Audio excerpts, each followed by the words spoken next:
جو پورا معیشت کا پس منظر ہے وہ بہت مختلف ہے جو باقی سب کچھ دنیا میں بھی ہو رہا ہے اور جو 2018 میں پاکستان تحریک انصاف کی حکومت کو ورثے میں نازک صورتحال ملی تھی۔ میں صرف بنیادی حقائق لوگوں کی یاد دہانی کے لیے، حاضرین کی یاد دہانی کے لیے اور مستقبل کا راستہ بتانے کے لیے آپ کے سامنے رکھوں گا کہ جب ہم نے حکومت سنبھالی تو امپورٹس کا ایک سیلاب تھا پاکستان میں، 35% امپورٹس میں اضافہ ہو چکا تھا، 44 ارب ڈالر سے 60 ارب ڈالر پہ آپ کی امپورٹس چلی گئی تھیں تیل کی قیمت کم ہونے کے باوجود، اور ایکسپورٹس میں کمی آئی تھی 5 سال میں 1.5 ارب ڈالر کی کمی واقع ہوئی تھی۔ 2008 سے 2018 میں پاکستان ایک ڈی انڈسٹریلائزیشن کے فیز سے گزرا جہاں پہ آپ کی مینوفیکچرنگ بیس کو شرنک کیا گیا، ٹیکسز کا انبار لگایا گیا انڈسٹریز اور صنعت کے اوپر، اسینشل را مٹیریلز اور انپٹس کے اوپر بھی custom duties, additional custom duties, with holding taxes, regulatory duties لگا کے معیشت کا گلا گھونٹ دیا گیا اور صنعت کا گلا گھونٹ دیا گیا تھا۔ اس کا نتیجہ یہ نکلا کہ جون 2018 میں آپ کا کرنٹ اکاؤنٹ ڈیفیسٹ جو تھا وہ 20 ارب ڈالر کے قریب جا پہنچا تھا، جو پاکستان کی تاریخ کی بلند ترین سطح پہ تھا، اور ہمارے ملک کا جو اینول ڈیٹ سروسنگ ہے وہ 5 سال میں 5 ارب ڈالر سالانہ کی ریکوائرمنٹ سے بڑھ کے 10 ارب ڈالر سالانہ کی ریکوائرمنٹ پہ پاکستان تحریک انصاف کے میز پہ رکھا گیا تھا۔ یہ صورتحال ایک ہنگامی صورتحال تھی۔ انٹرنیشنل جو ریٹنگ ایجنسیز تھیں انہوں نے پاکستان تحریک انصاف کے حکومت میں آنے سے پہلے پاکستان کی معیشت کو بھی ڈاؤن گریڈ کر دیا تھا بدقسمتی سے۔ اس صورتحال سے نپٹنے کے لیے کچھ اہم فیصلے کرنے پڑے۔ سب سے پہلا فیصلہ یہ کرنا پڑا کہ یہ جو فورن ایکسچینج ریزروز میں گراوٹ آ رہی تھی کہ ہمارے آخری 17 سال میں پچھلی حکومت کے آخری 17 مہینوں میں پچھلی حکومت کے پاکستان کے فورن ایکسچینج ریزروز آدھے رہ گئے، 20 ارب ڈالر 19 ارب ڈالر سے کم ہو کے 7-8 ارب ڈالر، اور اس میں بھی زیادہ تر وہ فارورڈ لائبلٹیز اور دوسری چیزوں پہ منحصر تھے۔ سب سے پہلے مارکیٹ ایکسچینج ریٹ کا قیام کیا گیا، ایک مشکل فیصلہ تھا، بڑی تنقید ہوئی پاکستان تحریک انصاف کی حکومت پہ کہ 250 پہ چلا جائے گا، آئی ایم ایف سے سودا ہو گیا ان کا 300 پہ ڈالر چلا جائے گا، لیکن یہ کرنا ضروری تھا، اور اس سے ہمیں ایک سہارا ملا ہمارے فورن ایکسچینج ریزروز کو۔ 200 پہ نہیں گیا، 250 پہ نہیں گیا، 155 160 پہ روپیہ سٹیبل ہوا، اور پھر آپ کے فورن ایکسچینج ریزروز میں گراوٹ کی بجائے اٹھاؤ آنا شروع ہوا، اور آج الحمدللہ آپ کے فورن ایکسچینج ریزروز جہاں پاکستان تحریک انصاف نے حکومت سنبھالی تھی اس سے کوئی 15-20% زیادہ پہ کھڑے ہیں، اور وہ جو شارٹ ٹرم لائبلٹیز تھی ان کی بھی ایک ریکارڈ کلیئرنس ہوئی ہے اسٹیٹ بینک کی طرف سے۔ کرنٹ اکاؤنٹ کو میں کمی آئی، 20 ارب ڈالر سے ہم 2 سال میں اس کو 3 ارب ڈالر پہ لے کے آئے، اور اب الحمدللہ یہ پہلے جو کوارٹر ہمارا گزرا ہے اس سال کا، اس میں یہ سرپلس میں ہے، اور اتنا بڑا سرپلس 17 سال کے بعد پاکستان میں آیا۔ ہم نے اپنے خرچوں پر کنٹرول کیا وفاقی حکومت نے، جس کے نتیجے میں آج ہم الحمدللہ پرائمری سرپلس میں ہیں۔ اگر ماضی کی حکومتوں کا لیا ہوا جو قرضہ ہے اس کا سود نکال دیں تو آج وفاقی حکومت جو ہے وہ اپنی آمدن سے، اپنی اخراجات سے زیادہ آمدن کر رہی ہے۔ ہمیں اسی طرح اکانومی کا اپ گریڈ ملا 2019 میں، وہی اکانومی جس کو ڈاؤن گریڈ کر دیا تھا ہم سے پہلے، اس کو بین الاقوامی اداروں نے الحمدللہ اپ گریڈ کیا۔ فیٹف کا بھی ایک تحفہ ہمیں ملا تھا پچھلی حکومت سے، الحمدللہ آج پوری دنیا تسلیم کر رہی ہے کہ اس میں ہم نے کتنی تیزی سے پروگرس کیا۔ ہم نے بہت سارے اقدامات بھی اٹھائے اپنی صنعت کا پہیہ دوبارہ چلانے کے لیے۔ یہ جو انپٹس کے اوپر ٹیکسز لگائے گئے تھے جن کا میں نے ذکر کیا، ان انپٹس کے اوپر ٹیکسز کو ختم کیا گیا، اور ہزاروں آئٹمز پہ آج 0% ٹیکس امپورٹ سٹیج پہ ہے۔ ریفنڈز، پچھلی حکومتوں کے ریفنڈز بھی ہم نے کلیئر کیے۔ DLTL ایک اسکیم نکالی تھی ایکسپورٹس بڑھانے کے لیے، اسکیم نکال کے چلے گئے، پیسے نہیں دیے، ہم نے اس کے پیسے اربوں روپے کلیئر کیے۔ ماضی کے ایکسپورٹرز کے ریفنڈز انکم ٹیکس اور سیلز ٹیکس کے جو نہیں ادا کیے گئے تھے، پاکستان تحریک انصاف اور عمران خان کی حکومت نے وہ ادا کیے۔ اس سال بھی ریفنڈز میں 100% اضافہ ہے پچھلے سال کی بنسبت۔ As of doing business index 2013 سے 2018 میں ہم کو 38-40 پوائنٹس کے قریب ہم نے لوز کر دیا۔ پاکستان تحریک انصاف کی حکومت میں ایک سال میں ہم نے تقریباً 28 پوائنٹس کا ریورسل کیا، اور انشاءاللہ تعالیٰ جب اگلی ریٹنگ آئے گی تو ہم مزید اس میں بہتری لے کے آئیں گے. اس ساری صورتحال یہ جب ہم اس میں چل رہے تھے تو ہم پہ باقی ساری دنیا کی طرح کووڈ کی وبا کا چیلنج بھی آیا. بہت بڑا چیلنج تھا یہ, اور ساری دنیا ابھی تک اس کی جو دوسری ویو ہے اس سے نبٹ رہی ہے. اور وزیر اعظم صاحب میرا خیال ہے دنیا کے وہ واحد لیڈر تھے ایسٹرن ورلڈ کے جنہوں نے کہا تھا کہ ہم اسمارٹ لاک ڈاؤنس کی طرف جائیں گے, ہم اپنی معیشت کا پہیہ نہیں بند کریں گے, بیماری سے زیادہ ہم مزدور کو بھوک سے نہیں مرنے دیں گے. اور ریکارڈ پیکیجز نکالے گئے. جو فلاح کے لیے پیکیجز تھے ہمارے احساس پروگرام کے ذریعے وہ تو علیحدہ تھے. 200 ارب روپیہ ہم نے 1,60,00,000 گھرانوں میں دیا, وہ علیحدہ تھا.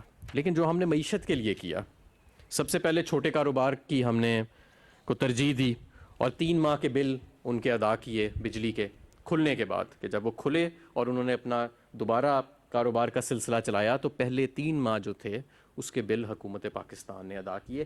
30 لاکھ کاروباروں کے, 30 لاکھ کاروبار. صنعت کے اربوں کے حساب سے لونز کو ریسکیڈول کیا گیا. لاکھوں کاروباروں نے اس سے بھی فائدہ اٹھایا, کہ جس کو ہم نے لون ڈیفرمنٹ کی. اسٹیٹ بینک کی مدد کے ساتھ ایک ٹرف فیسلٹی نکالی گئی, جس کا مطلب یہ تھا کہ اگر آپ اپنی صنعت کی پیداوار بڑھانا چاہتے ہیں, اس میں ماڈرنائزیشن کرنا چاہتے ہیں, اس میں ایکسپینشن کرنا چاہتے ہیں, تو آپ کو 5% کے اوپر انٹرسٹ ریٹ ملے گا میکسیمم.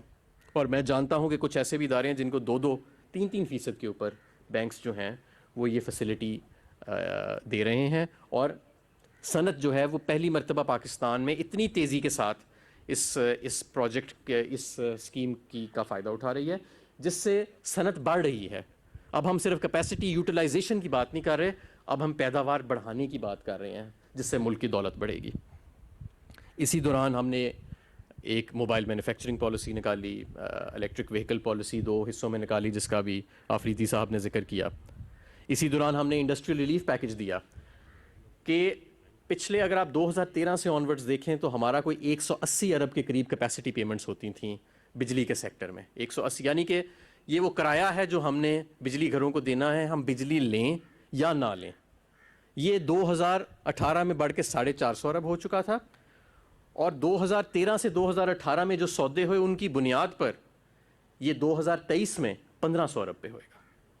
تو آپ اندازہ کریں کہ یہ جو ظلم ہوا اس کے ہم نے اپنی صنعت کو اب لوگوں کو کیسے بچانا تھا. اسے ہم نے ایسے بچانا تھا کہ ہم نے ایک انڈسٹریل ریلیف پیکج دیا کہ جو اضافی بجلی وہ استعمال کریں گے اس پہ ہم نے 12.5 روپے اور 8 روپے کا ہم نے ٹیرف مقرر کیا. یہ بھی ہم نے کووڈ کے دوران کیا. ان ساری چیزوں کا بہت اچھا ہمیں نتیجہ نظر آیا. ہمارے ہمسایہ ممالک کی معیشت آپ دیکھیں 10 سے 15% سکڑ رہی ہے.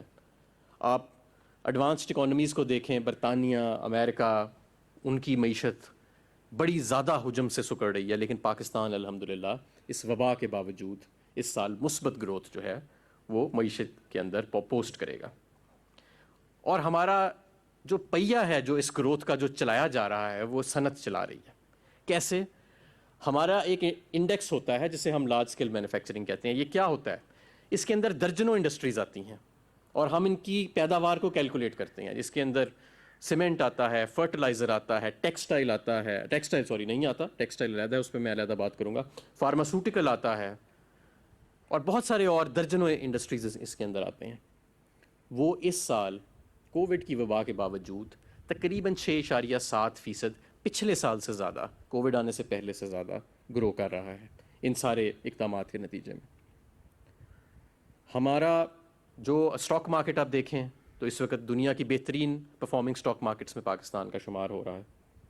کارپوریٹ ارننگز جو ہماری بڑی کمپنیاں جو اسٹاک مارکیٹ میں اپنے کھاتے دکھاتی ہیں وہ 38% اپنی آمدن میں اضافہ شو کر رہی ہیں اوسطاً. اور ہمارا ٹیکسٹائل سیکٹر, ابھی وزیر اعظم صاحب فیصل آباد تشریف لے کے گئے تھے چند ہفتے پہلے, تو وہاں پہ صنعت کاروں نے کہا کہ وہی شہر جہاں پہ لاکھوں مزدور بے روزگار ہو چکے تھے پچھلے دور میں, جہاں کوئی 100 سے 200 کے درمیان سپننگ ملز بند ہو چکی تھیں, آج الحمدللہ تقریباً تمام ادارے بحال ہو کے چل رہے ہیں اور مزدور نہیں مل رہے فیصل آباد میں ٹیکسٹائل کے لیے. اسی طرح جب ہم سیالکوٹ میں گئے وہاں پہ ہمیں دوسرے صنعت کار ملے تو انہوں نے بھی یہی کہا کہ ہمیں مزدور تلاش کرنے میں اب مشکل ہو رہی ہے. اور یہ صنعت کا جو پہیہ چلا ہے آگے تیزی سے چلا ہے, اس کا بہت بڑا کردار ہے پاکستان کے الحمدللہ اکنامک ریوائول کے اندر. کنسٹرکشن انڈسٹری, ہمارا کنسٹرکشن پیکج بھی آیا جس کی کل وزیر اعظم نے توسیع کی ہے, اس کا بہت بڑا ہاتھ ہے اس معیشت کے پہیے کو اور صنعت کے پہیے کو آگے چلانے کے اندر. میں یہاں پہ اب ذکر کرنا چاہوں گا پاکستان کے آٹو سیکٹر کا, جس کے اندر ایک بہت ویلیوبل اور ایک اچھی ایڈیشن ایم جی اور جے ڈبلیو کی شکل میں ہم دیکھ رہے ہیں. پاکستان کا آٹو موبائل سیلز اس سال پچھلے سال کی بنسبت 25% زیادہ ہیں, اور اس کے علاوہ موٹر سائیکلز کی اور ٹریکٹرز کی سیل بھی پچھلے سال سے کہیں زیادہ ہے, اور مانگ اس سے بھی زیادہ ہے. پیداوار پوری نہیں ہو رہی جتنی مانگ ہے. اس کی وجہ یہ ہے کہ یہ لوگ کیپیسٹیز اپنی بڑھا رہے ہیں, مزید پارٹس آرڈر کر رہے ہیں جو ایگزسٹنگ پلیئرز ہیں. اس لیے اس میں ضرورت تھی کہ مزید پلیئرز اس میں شامل ہوئیں اور یہ خلا پوری کریں اور ایک کمپٹیشن کا ماحول آئے. مجھے یہ جان کے بڑی خوشی ہوتی ہے کہ جس طرح یہ ایم جی کی گاڑیاں ہیں اور ان کے اندر 6 ایئر بیگز پہلی مرتبہ پاکستان میں انٹروڈیوس کرائے جا رہے ہیں. میں چاہوں گا کہ باقی جو ہمارے آٹو میکرز ہیں وہ بھی اب 2 ایئر بیگ سے آگے 6 ایئر بیگز کی طرف آئیں. اسی طرح جو فیسلٹیز ہمارے مزید اور پلیئرز بھی آ رہے ہیں اس اگلے سال کے اندر, کچھ آئے بھی ہیں. اس سے پہلے بھی آپ جانتے ہیں کہ کچھ نئی گاڑیاں بنانے والے آئے ہیں اور مزید بھی آ رہے ہیں. کل بھی ایک لوکل برانڈ ہے جس کی میں افتتاح کرنے لاہور جا رہا ہوں.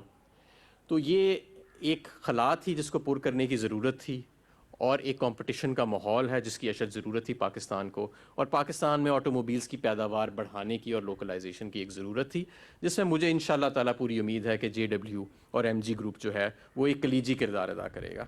میں اس کے ساتھ ہی آپ سب کا بہت شکر گزار ہوں, اور ابھی بہت کام باقی ہے, اور ہم اس معیشت کے پہیے کو اور صنعت کے پہیے کو انشاءاللہ آگے آنے والے سالوں میں مزید آگے لے کے جائیں گے اور پاکستان کو دنیا کا ایک صنعتی ہب بنائیں گے. بہت شکریہ.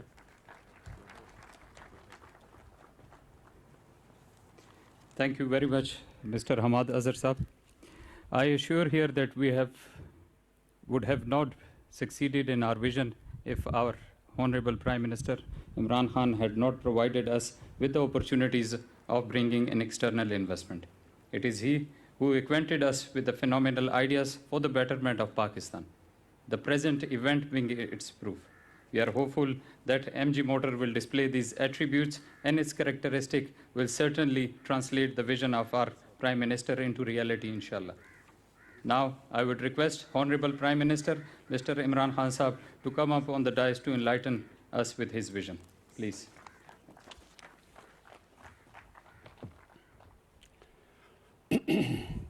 Bismillah ar-Rahman ar-Rahim. جاوید اور فیصل افریدی, میں آپ دونوں کو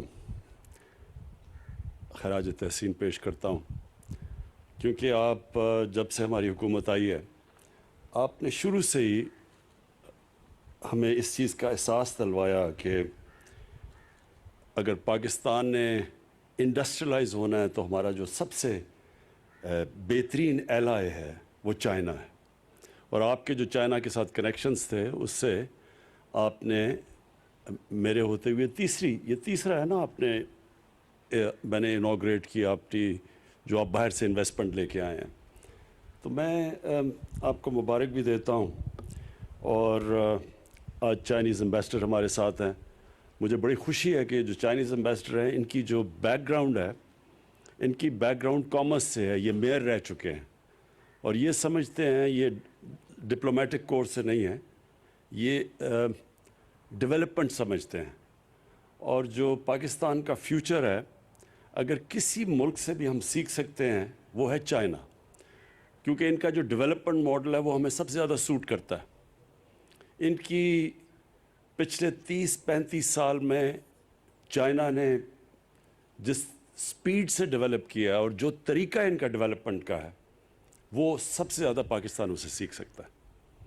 ان کی ڈیولپمنٹ کا جو ماڈل تھا, انہوں نے کیسے انڈسٹریلائز کیا, کیسے اسپیشل ایکسپورٹ زونز بنائے, باہر سے انویسٹمنٹ لے کے آئے, اور اس انویسٹمنٹ سے پھر انہوں نے اپنی ایکسپورٹس بڑھائی, انہوں نے انسینٹیوائز کیا ان کو, اس سے ان کی دولت بڑھی.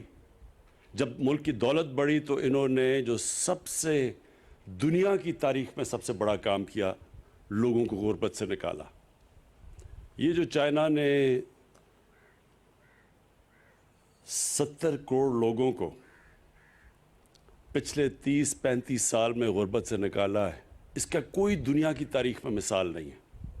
اور ہمارے لیے یہ اس لیے امپورٹنٹ ہے کہ جو ہماری گورنمنٹ ہے اس کا سارا فوکس ہی ہے کہ ہم نے پاکستان کو ایک فلاحی ریاست بنانا ہے, ہم نے اپنے لوگوں کو غربت سے نکالنا ہے, اور ہم نے ڈیولپ یہ نہیں کہ امیر امیر ہوتا جائے اور وہ پھر وہ جو ٹرکل ڈاؤن ایفیکٹ, یہ جو ایک پرانا ایک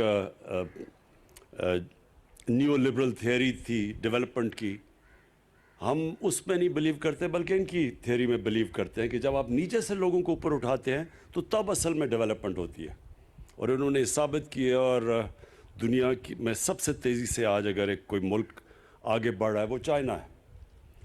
تو ہمیں ان سے صرف یہی نہیں کہ ہم ان سے جو ہمارے جو ہم چاہتے ہیں کہ ری لوکیشن ہو چائنیز انڈسٹری کی پاکستان میں, اسپیشل اکنامک زونز ہم نے بنائے ہیں, رشا کئی اور تین چار اور جو ہمارے زونز ہیں. ہماری پوری کوشش یہ ہے کہ ادھر چائنیز انڈسٹری کو ہم اٹریکٹ کریں, ان کو ری لوکیٹ کروائیں, اور ادھر سے پھر کوشش کریں کہ وہ پھر ایکسپورٹس بھی یہاں سے کریں پاکستان سے. ویتنام میں جو چائنیز انڈسٹری نے ری لوکیٹ کیا اور جو ایکسپورٹس, وہ بہت بڑا ایک ویتنام کی ایکسپورٹس کا حصہ بن چکا ہے. ہمارا جو سب سے بڑا مسئلہ یہ ہے کہ ہماری پچھلے 50 سال سے حکومتوں نے کوشش ہی نہیں کی ایکسپورٹس بڑھانے کی. لہٰذا جو ہمیں IMF کے پاس کیوں جانا پڑتا ہے, کیونکہ ہماری امپورٹس بڑھ جاتی ہیں, ہماری ایکسپورٹس کم ہوتی ہیں, جو خسارہ ہوتا ہے اس کی وجہ سے جو کرنٹ اکاؤنٹ ڈیفیسٹ ہوتا ہے اس کی وجہ سے ہمیں IMF کے پاس جانا پڑتا ہے اور مسلسل قرضے لینے پڑتے ہیں. پھر IMF کے پروگرام میں جانا پڑتا ہے, پھر اپنی اکانومی کو سکویز کرنا پڑتا ہے, جس کی وجہ سے لوگوں کے اوپر مشکلات آتی ہیں. اور یہ جو ہم چاہتے ہیں کہ اب, اور انشاءاللہ چائنیز کے ساتھ ہم بیٹھ کے پوری پروگرام کریں گے کیسے ہم اپنی ایکسپورٹ بڑھا سکتے ہیں شروع میں. اور اللہ کا شکر ہے پاکستان میں بڑا پوٹینشیل ہے. ہم جن چیزوں پہ کام کر رہے ہیں اب, انشاءاللہ ایک ٹائم لیگ کے بعد ہماری ایکسپورٹس بڑھیں گی, لیکن شارٹ ٹرم میں ہم چائنیز سے پوری ہیلپ لیں گے. تو ایک تو انڈسٹری کے اندر, دوسری ایگریکلچر. پاکستان ایک ایگریکلچر ملک ہے, اور یہاں جو ہماری پروڈکٹیوٹی ایگریکلچر کی وہ بدقسمتی سے بہت ہی نیچے ہے, اس کے اوپر کبھی کسی نے توجہ نہیں دی. تو چائنیز کے ساتھ ہم مل کے ابھی سے پروگرام بنا رہے ہیں کیسے ہم اپنی سیڈ ڈیولپمنٹ کر سکتے ہیں, کیسے اپنی پروڈکٹیوٹی بڑھا سکتے ہیں. ان کے پاس جو ٹیکنیکس ہیں اور جو انہوں نے کیے ہیں وہ انشاءاللہ ان سے ہمارا پورا کوآپریشن. اور سی پیک کا جو اس کا اگلا حصہ آ رہا ہے اس کے اندر ایگریکلچر بھی شامل ہے. میں آپ کو JW اور یہ جو MG کا آپ نے آج یہ کیا ہے, کانٹریکٹ کیا ہے ان کے ساتھ, اور یہ جو آپ گاڑیاں پروڈیوس انشاءاللہ مارچ میں غالباً آپ کرنا شروع کریں گے, تو یہ اس لیے اچھا ہے پاکستان میں کہ اس کے جو ایفیکٹس جائیں گے ساری اکانومی کے اندر. آٹوموبیل انڈسٹری ایسی ہے کہ جس کی ریپل ایفیکٹ ساری اکانومی میں جاتے ہیں, اور صرف ایک ہی نہیں کہ ایک سیکشن گرو کرتا ہے بلکہ روزگار لوگوں کو دیتے ہیں, اس سے اسکل ڈیولپمنٹ ہوتی ہے, اس سے پوری ڈاؤن دا لائن ساری جو کنیکٹڈ انڈسٹریز ہیں, جو آٹو پارٹس ہیں, سب کچھ ڈیولپ ہوتا ہے. تو یہ آپ نے بڑا زبردست کام کیا, میں پھر سے مبارک آپ کو دیتا ہوں. اور میں یہی امید رکھتا ہوں کہ ہم اور اب جوائنٹ وینچرز کریں گے چائنیز کمپنیز کے ساتھ, تاکہ ہم اور ان کو اٹریکٹ کریں پاکستان میں. میں آخر میں حماد نے بڑی تفصیل میں بتایا سب کو کہ پاکستان کا سچویشن کیا تھا جب ہمیں گورنمنٹ ملی, کس طرح کے چیلنجز تھے. پہلا سال ہمیں سٹیبلائز کرنے میں لگا اکانومی میں. جب بھی آپ اکانومی کو سٹیبلائز کرتے ہیں عوام کو ایک مشکل وقت سے گزرنا پڑتا ہے. اور جو دوسرا سال تھا بدقسمتی سے اس میں کووڈ آ گئی, اور کووڈ میں اللہ کا میں خاص شکر ادا کرتا ہوں, اس کا کرم ہے کہ ہم جس طرح ہماری جو پالیسیز بنی, جس طرح ہم کووڈ سے نکلے ہیں, دنیا میں صرف 5-6 ملک ہیں جس کی ورلڈ ہیلتھ آرگنائزیشن مثال دیتا ہے کہ جس طرح پاکستان نے سٹیئر کیا، نیویگیٹ کیا اس مشکل وقت سے کہ لوگوں کی جانیں بھی بچا لیں بیماری سے، اور ساتھ ساتھ اپنے لوگوں کو بھوک سے بھی بچا لیا۔ امریکہ جیسے ملک کے اندر لائنیں لگی ہوئی ہیں لوگوں کی کھانا لینے کے لیے، ہمارے سے بہت امیر ملک، ادھر جو ان ملکوں کے اندر غریب لوگوں کا حال ہے، اللہ کا شکر ہے کہ ہم نے اپنے لوگوں کو بچا لیا۔ ہمارا تو ویسے ہی 25% لوگ غربت کی لکیر سے نیچے تھے، تو ہمیں تو سب سے بڑا خوف یہ تھا کہ لاک ڈاؤن کی وجہ سے بیچارہ نچلا طبقہ پس جائے گا بالکل۔ اس میں اپنے احساس پروگرام میں ڈاکٹر ثانیہ کو خاص طور پہ خراج تحسین پیش کرتا ہوں کہ ہم نے اتنے تھوڑے وقت میں اتنا زیادہ پیسہ اور اتنی شفافیت سے ڈسٹریبیوٹ کیا، جس سے کہ بہت ہمارا جو نچلا طبقہ تھا وہ بچ گیا۔ چیلنجز آگے بھی ہیں، اس سال اور بھی چیلنجز ہیں، اور وہ ہمارے نہیں ساری دنیا میں اس وقت چیلنج ہے کیونکہ سیکنڈ ویو آیا ہوا ہے۔ لیکن انشاءاللہ جو ہمارا تجربہ اس مشکل وقت سے 2 سال اور خاص طور پہ پچھلے سال جو ہمارا تجربہ ہوا ہے، انشاءاللہ ہم اب تیار ہیں ہر قسم کا اب چیلنج فیس کرنے کے لیے۔ یہ جو 2021 ہے، یہ انشاءاللہ وہ سال ہوگا جب کہ ہم گرو کریں گے۔ ہماری کنسٹرکشن انڈسٹری اس وقت بوم کر رہی ہے، سیمنٹ کی سیلز ریکارڈ پہ چلی گئی ہیں۔ اس کا مطلب کہ سیمنٹ جب استعمال ہوا تو اس کا مطلب کنسٹرکشن انڈسٹری چل پڑی ہے۔ جس طرح حماد نے مینشن کیا، ٹیکسٹائل انڈسٹری پتہ نہیں کتنے سالوں کے بعد آج ایسا چل رہی ہے کہ بالکل کیپیسٹی پہ ہے۔ ٹیکسٹائل کے ورکر نہیں مل رہا ہے، مزدور نہیں مل رہا ہے ٹیکسٹائل کے، فیصل آباد میں، سیالکوٹ میں اور گجرانوالہ میں، اور آگے آرڈرز ہیں۔ ہم سب سے برے صغیر میں سب سے تیزی سے اگر کوئی ریکور کیا ہے کووڈ سے تو پاکستان کیا ہے۔ ایکسپورٹس ہماری باقی جو ہمارے کمپیٹیٹرز تھے ان سے تیزی سے بڑھ رہی ہیں، تو پاکستان اب ایک صحیح ڈائریکشن میں جا رہا ہے۔ یہ جو سال ہے ہمارا 2021 کا، اس میں ہماری جو پالیسی ہے بڑی سمپل ہے۔ ہم نے بزنس فرینڈلی پالیسیز بنانی ہیں، ہم نے اپنی انڈسٹری کی مدد کرنی ہے، خاص طور پہ جو ہماری انڈسٹری نگلیکٹ ہوئی، پیچھے رہ گئی، انڈسٹریلسٹ پیچھے رہ گیا، ہم نے پوری ان کو انسینٹیوائز کرنا ہے، اور جو ویلتھ کریشن ہوگی، جو ہمارے ملک میں دولت بڑھے گی، اس ساری دولت کا ہم استعمال کریں گے لوگوں کو غربت سے نکالنے کے لیے۔ ہمارا جو احساس پروگرام ہے، میرے جو اس سال کے اندر جو 2 میں اپنے آپ کو ٹارگٹس دیے ہیں وہ یہ کہ ایک یونیورسل ہیلتھ کوریج جو ہمارے صوبے ہیں پختونخوا کے، پنجاب اور جی بی، اس سال کے اینڈ تک یونیورسل ہیلتھ کوریج، یہ امیر ملکوں میں بھی نہیں ہوتی کہ ہر گھرانے کے پاس ہیلتھ انشورنس ہوگی، تاکہ کہیں بھی اگر ان کو کوئی کسی بھی ہسپتال میں جا کے وہ اپنے ہیلتھ انشورنس کارڈ کے ذریعے وہ اپنا علاج کروا سکیں گے۔ یہ بہت بڑا چیلنج ہے، یہ امیر ملکوں میں بھی اس طرح کی یونیورسل ہیلتھ کوریج نہیں ہے۔ اور دوسرا جو انشاءاللہ میں اب پروگرام لانچ کرنے لگا ہوں احساس پروگرام کے ذریعے، اور جس میں ساری قوم کو انوالو کروں گا، کہ وہ پروگرام یہ ہے کہ کوئی پاکستان میں بھوکا نہ سوئے۔ ہماری اب پوری کوشش یہ ہے کہ انفارمیشن ٹیکنالوجی کا استعمال کر کے ایریاز ہم آئیڈینٹیفائی کریں گے جدھر سب سے زیادہ لوگوں کو جدھر بھوک ہے، اور ہم سارا ملک اس میں این جی اوز کو، اپنے جو لوگ خیرات دیتے ہیں، پاکستان میں بہت خیرات دی جاتی ہے، ان کے ساتھ گورنمنٹ، احساس پروگرام، یہ مل کے کوشش یہ ہے کہ سال تک ہم یہ پورا اپنا پروگرام جب انفولڈ کریں، جو ڈیولپ کر رہے ہیں ابھی، کہ انشاءاللہ یہ وہ ملک بن جائے گا کہ کوئی پاکستانی بھوکا نہیں سوئے گا۔ شکریہ۔ وزیر اعظم عمران خان